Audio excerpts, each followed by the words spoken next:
બધાની એવી ઈચ્છા છે.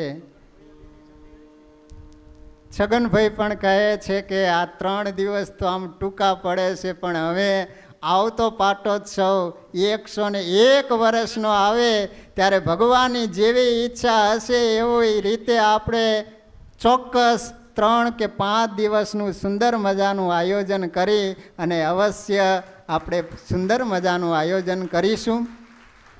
તો વાલા ભક્તજનો, ખૂબ મજા આવી, ખૂબ આનંદ આવી. બસ આ કથાના માધ્યમથી દિવસે દિવસે ભગવાનનો મહિમા સમજાય. આપણા જીવનમાં કોઈ કુલક્ષણ હોય, ખરાબ વ્યસનો હોય, તો આ કથાને સાંભળ્યા પછી બધા વ્યસનોને છોડી ભગવાન રાજી થાય એવું દિવ્ય જીવન જીવજો.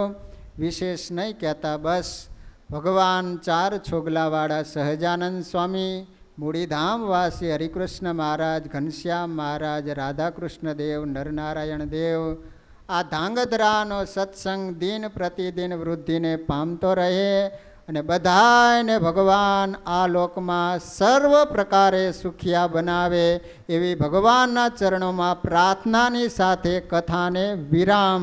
બોલો સ્વામિનારાયણ ભગવાનની જય.